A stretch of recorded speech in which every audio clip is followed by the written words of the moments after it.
अवधूत चिंतन श्री गुरुदेव दत्त. मानसपूर्ती. आज इतक्या दिवसांनी मानसपूर्ती लिहायला का घेतलं याचं मला जरासं आश्चर्यच वाटतं. महाराजांच्या इच्छेशिवाय कोणतीच गोष्ट घडत नाही हे मात्र या गिरनार यात्रे दरम्यान चांगलंच कळलं. गिरनारच्या या धुनीने मला इतकं वेळ का बरं लावलं असेल हा विचार माझ्या मनात आता लिहिताना खूप वेळा येऊन गेला.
जन्मजन्माची न्यायची राशी गांभीर्य असल्याशिवाय महाराजांचं बोलावणं येत नाही हे मात्र कळून. गिरनार प्रवास वर्णन केल्यावर चिपळूणमध्ये आलो.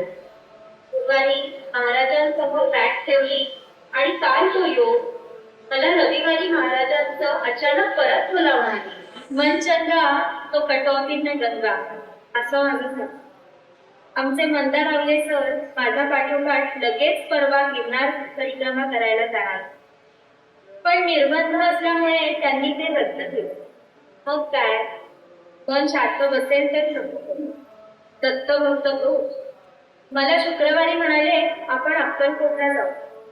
मी म्हटलं महाराजांच्या देवळाचं काम चालू आहे आणि एक दिवसाचे रनिंग झेपणार. पुन्हा मॅडम म्हणाल्या वाडीलाच. मी म्हटलं क्या बात. ती मंदार मॅडम आणि सावंत 4 जण इकडेच जमलो. मग जोशी मॅडमना विचारले तर त्या नाही म्हणाल्या. त्यांच्या मुलाचा कोविडचा डोस नुकताच झाल्याने त्याला ताप आला म्हणून ती माऊली काळजी घेत. आणि एकीकडे म्हणाल्या माझ्या बाबांची वाडीला उद्या 75 आहे. मग मी म्हणले बोलावणे आले, चला काही नाही होणार त्याला.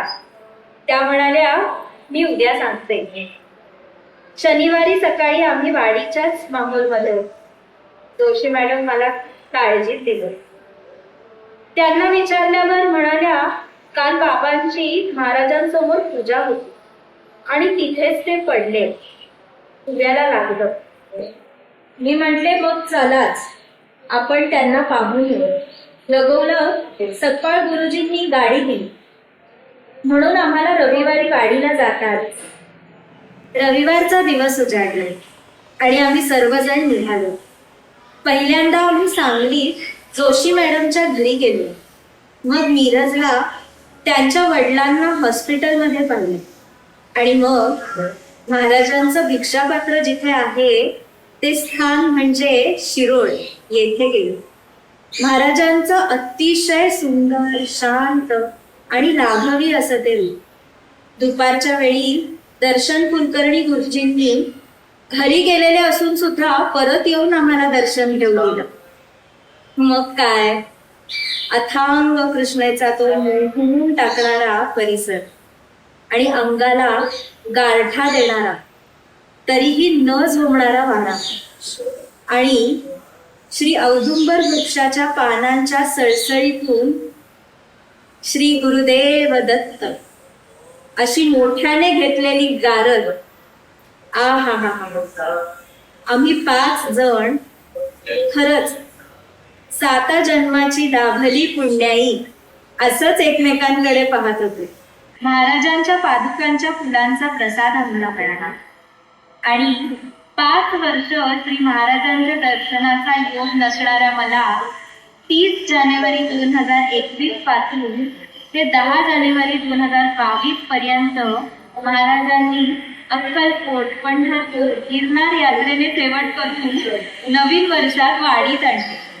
आणि मन हा मोगरा अर्जुनी ईश्वरा म्हणत जगायला शिकवणारी ही अनुभवाची शिकवणी खरंच फक्त निर्व्याज प्रेम द्यायला शिकवत आहे. आता महाराजांनी चिडावं वाटत.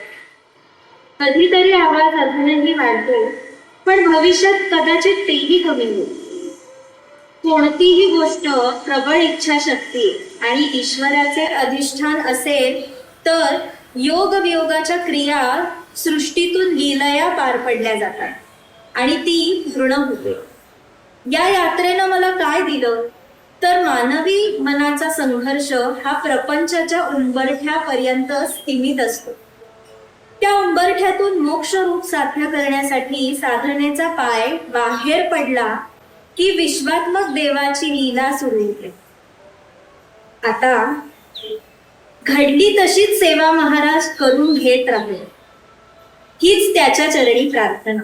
या प्रवासात कथनात मनमानी करत स्वैरपणे फिरताना मी नक्कीच कोणाला तरी दुखावलं असेल तर चूकभूल द्यावी घ्यावी.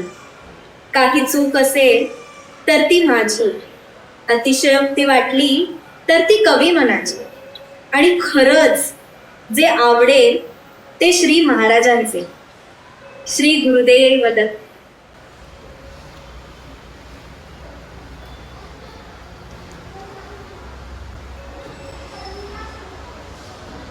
आदेश तुमचा मज पामरासी पळहा समीप येवो देवा. गिरनार क्षेत्र जोडील अनंत मी कृपावंत श्रीचरणी. पाप पुण्याची गाऊनी निराशी हलाहल पोटी ओठी हरा. एकदाची वरा मज लागोनी भक्ताचे घराणे पुरे करा. भक्ताचे घराणे पुरे करा. भक्ताचे घराणे पुरे करा.